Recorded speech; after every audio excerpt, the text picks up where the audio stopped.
Parliament is the highest and fully competent body to make laws and bring resolutions regarding the state of India, including Jammu and Kashmir.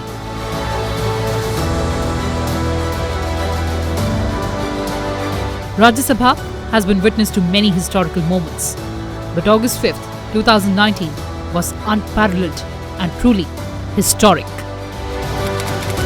August 5th, 2019, a watershed moment in Bharat's history. Jammu और कश्मीर पुनर्गठन विधेयक 2019 को पुनर्स्थापित करने की अनुमति दी जाए। December 11th, 2023, Supreme Court upholds scrapping of Jammu and Kashmir special status. PM Modi hails Supreme Court's verdict, calls it historic.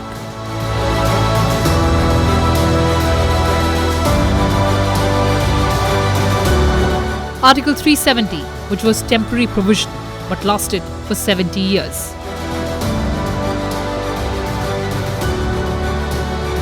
Father of Indian Constitution, Dr. B.R. Ambedkar, had declined to draft the Article 370.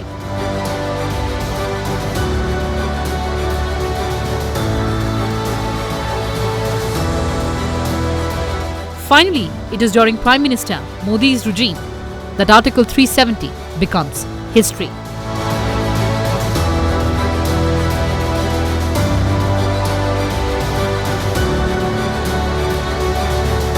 After the abrogation of Article 370, the rights of the poor and deprived have been restored. And separatism and stone pelting are now things of the past.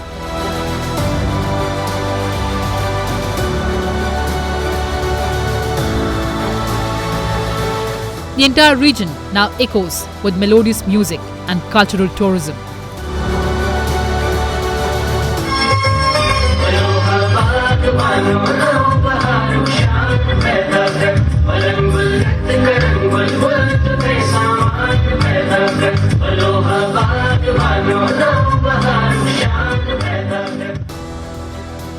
The bonds of unity have strengthened and integrity with Bharat stands reinforced. Upbeat Kashmiris have now decided to carry forward the vision of Prime Minister Modi to make India a developed nation by 2047, with tricolours in their hand at the iconic Lal Chowk of Srinagar. The region, unlike before, now has the prevalence of harmonious atmosphere, and this is the greatest homage to the life and mission of Dr. Shyama Prasad Mukherjee, who laid down his life for building a strong and united India.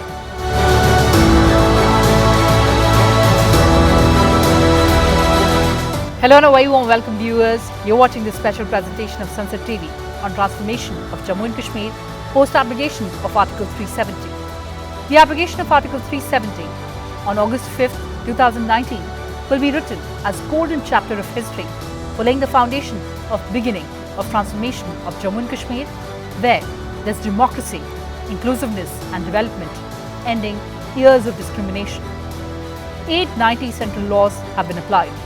Over 200 state laws have been repealed and hundreds of laws have been modified to the benefit of the people of Jammu and Kashmir, ushering in deep reforms in governance, curbing corruption, neutralising a well-fed terror ecosystem and realising the dreams of youth. From an era of darkness to a new dawn and onwards on the steady march of progress. Let's take a trip down the lanes of history.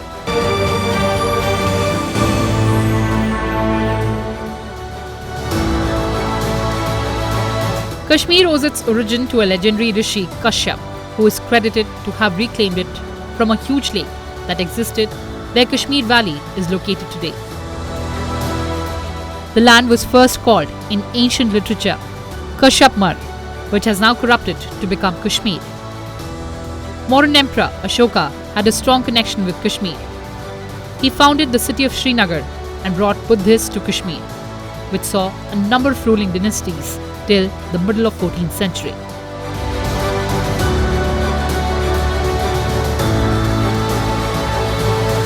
The state of Jammu and Kashmir acquired its modern shape under Ranjit Singh, who established a Sikh confederation and annexed Kashmir from the Mughal Empire in early 19th century.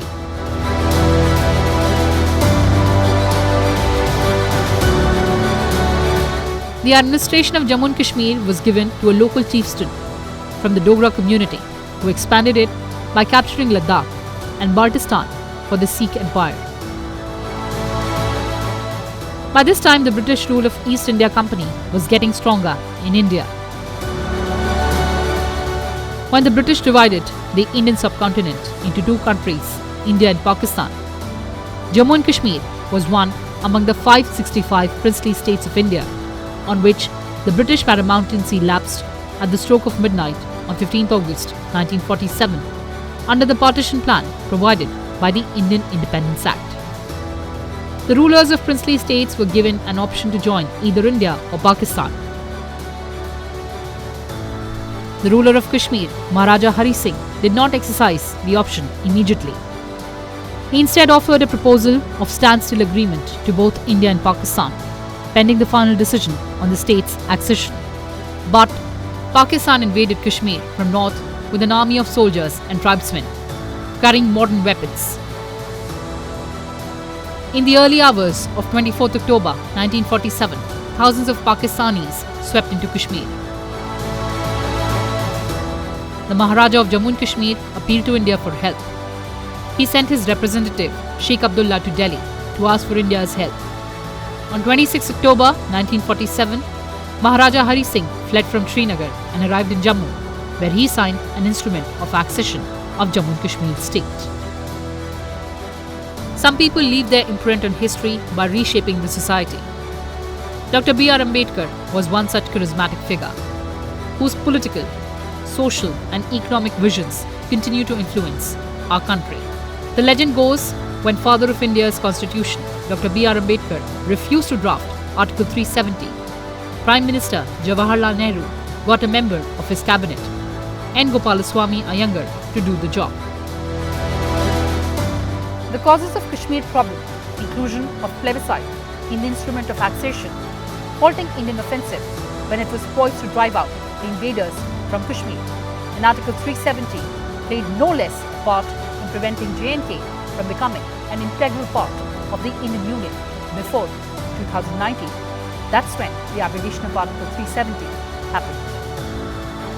The then Prime Minister Jawaharlal Nehru said on the floor of the Lok Sabha, and I quote, "We should allow it to go on. We do not want to take the initiative in this matter and completely put an end to Article 370, unquote. The Constitution Order 1954 by the President had added a proviso to Article 368, power of Parliament to amend the Constitution and procedure thereof, saying no such amendment shall have effect in relation to the state of Jammu and Kashmir unless applied by order of the President under Clause 1 of Article 370. Article 370 grants special autonomous status to the state and makes it clear that any law, including constitution amendments, shall not be applicable to the state unless applied by an order of the President under this article. The 1954 order had also brought into existence Article 35A. This article gave the state legislature of Jammu and Kashmir exclusive power to define classes of persons who are or shall be permanent residents of the state, to confer permanent residents special rights and privileges, and impose restrictions upon other persons from outside the state, make laws and conditions for state government employment, acquisition of immovable property, settlement rights, scholarships, and other forms of aid from the state government. Article 370 was drafted by Sheikh Abdullah. In the Indian Constitution, it was meant as a temporary provision to grant special status to Jammu and Kashmir. It ensured that all constitutional provisions applicable to other states, barring those relating to defence, foreign affairs, finance and communications, were not applicable to Jammu and Kashmir. Parliament would need the state government's concurrence for applying all other laws. The state's residents lived under a separate set of laws, even when it came to citizenship and ownership of property. It gave Jammu and Kashmir a unique power to have a separate Prime Minister, President, flag and constitution. A presidential order brought into force Article 35A in 1954. It gave the Jammu and Kashmir Assembly the right to decide the definition of permanent residence of the state. It also prevented people of other states from buying real estate in Jammu and Kashmir. The presidential order provided that only the original residents of Jammu and Kashmir had the right to scholarships, services, land and settlement. It also stated that a girl who is a citizen of Jammu and Kashmir lost her right to ownership of property when she married an outsider. After the constitutional changes and reorganization of the erstwhile state of Jammu and Kashmir, the union territories of Jammu and Kashmir and Ladakh have been fully integrated into the mainstream of the nation. As a result, all the rights enshrined in Constitution of India and benefits of all central laws that were being enjoyed by other citizens of the country are now available to the people of Jammu and Kashmir and Ladakh. The change has brought about socio-economic development in both the new UTs, that is UT of Jammu and Kashmir and UT of Ladakh. Empowerment of people, removal of unjust laws, bringing in equity and fairness to those discriminated since ages, who are now getting their due, along with comprehensive development, are few of the important changes that are ushering both the new UTs towards path of peace and progress.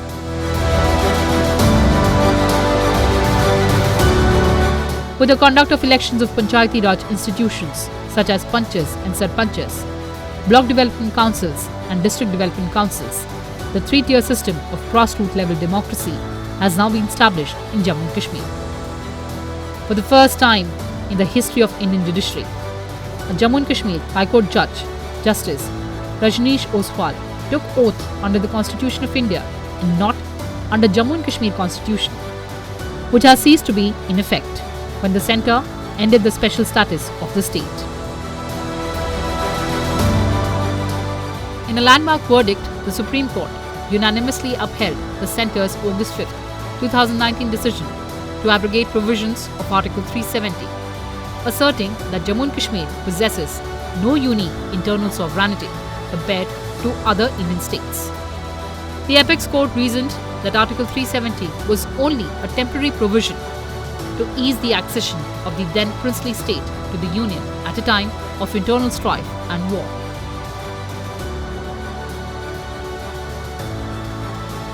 सर्वोच्च अदालत की संवैधानिक खंडपीठ ने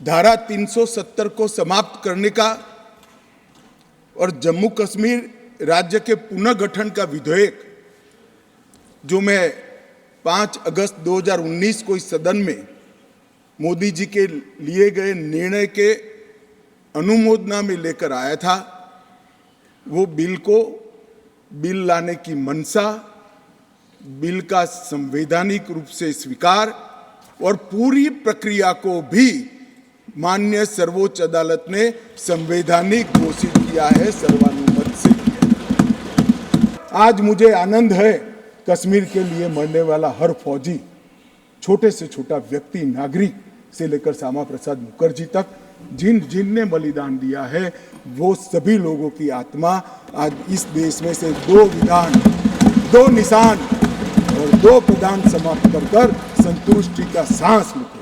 आज supreme court का फैसला मान्यवर ऐतिहासिक फैसला है और ये फैसले को मैं बहुत मन के साथ 130 करोड़ की जनता की ओर से स्वागत भी करता हूं और अभिनंदन। Prime Minister Modi also termed the Supreme Court verdict on the abrogation of Article 370 as historic. He said the verdict is a resounding declaration of hope, progress, unity for our sisters and brothers in Jammu and Kashmir and Ladakh.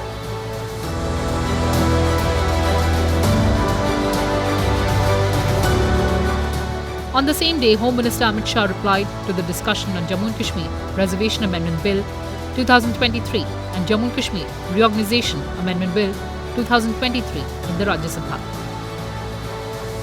Replying to the discussion on the bills, Home Minister Amit Shah said that this day will be marked in golden letters in the words of Jammu and Kashmir and India when the Supreme Court upheld the intention and process of decision taken by Prime Minister Narendra Modi to abrogate Article 370.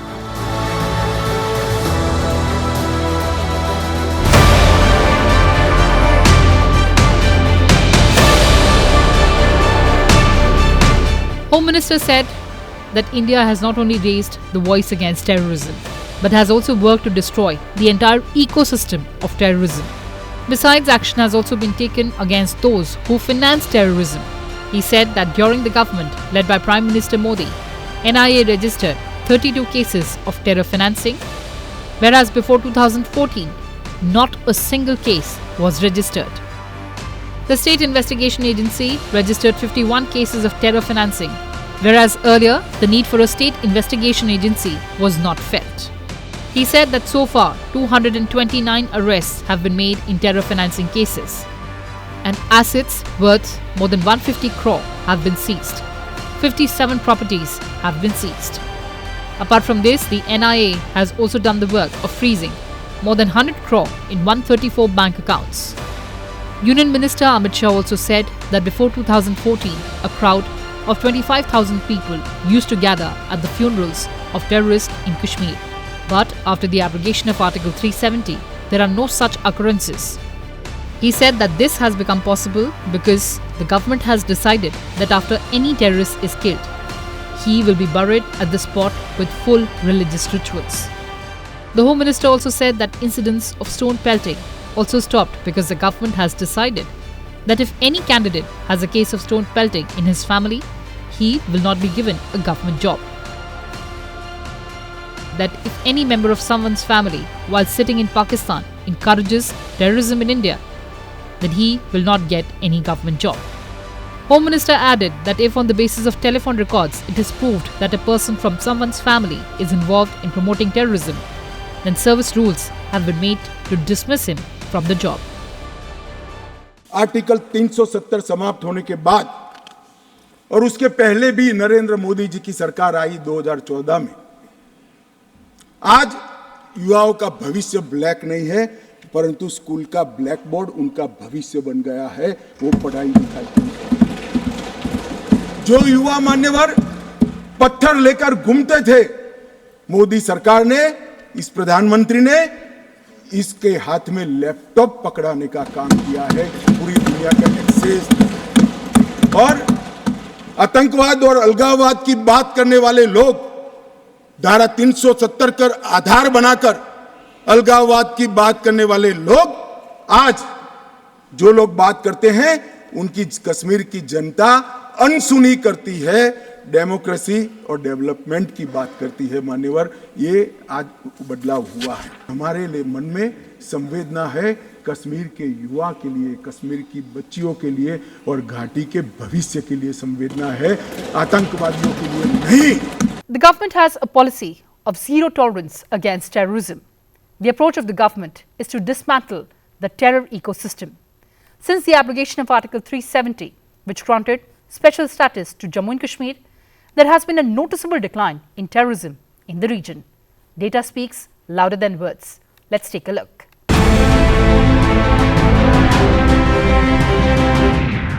A total of 7,217 terrorist incidents took place in Kashmir from 2004 to 14. In the last 10 years, from 2014 till now, only 2,197 terrorist incidents have taken place. From 2004 to 14, a total of 2,829 security personnel and civilians were killed in Kashmir, while from 2014 to 2023, 891 security personnel and civilians have lost their lives, which is 70% less than before. In 2010, there were 2,654 incidents of organized stone pelting, whereas in 2023, just 4 years after the abrogation of Article 370, not a single incident of stone pelting took place.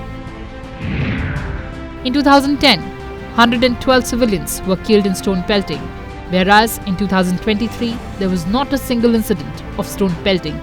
Hence, there is no question of any casualty. Incidents of ceasefire violations were 70 in 2010 and only 6 in 2023. In 2010, there were 489 infiltration attempts, whereas so far this year, there have been only 48 attempts. The government is fully committed to the overall development of Jammu and Kashmir and has taken several measures that have significantly boosted the development of Jammu and Kashmir. 53 projects are being implemented at a cost of 58,477 crore by 15 ministries and departments in the UT of Jammu and Kashmir under Prime Minister's development package in sectors such as roads, power, health, education, tourism, agriculture, skill development. 32 projects have been already completed. 7 new medical colleges have been operationalized.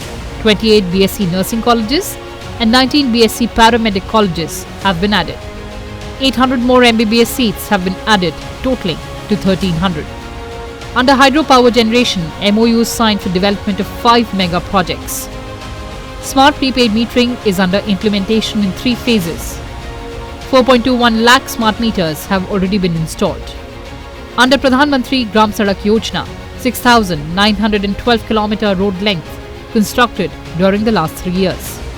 A new milestone has been achieved by upgradation of Jammu and Kashmir National Highway by way of constructing 8.45 km long twin-tube Kazigod-Banihal tunnel.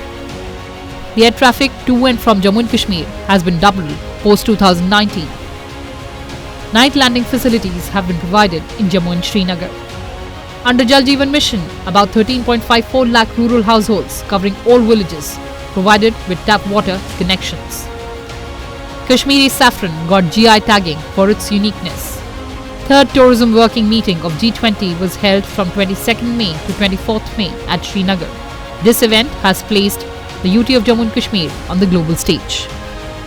During the calendar year, as many as 1.85 crore tourist arrivals till October 23 have been witnessed. A total of 7.4 lakh self-employment or livelihood opportunities have been generated. Jammu and Kashmir has also been declared open defecation free under Swachh Bharat mission.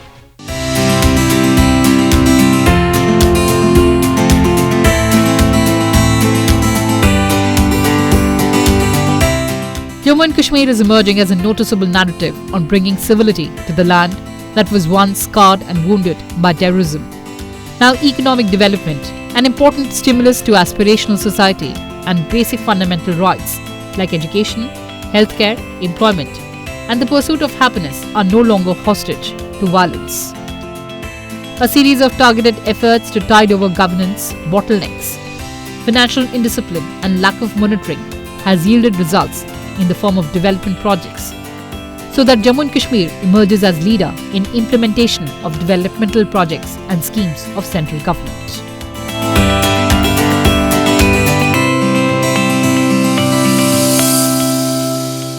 Jammu and Kashmir is emerging as a vibrant, fastest growing and most attractive investment destination, and renowned companies from across the country and abroad are looking forward to investing in the Union Territory of Jammu and Kashmir.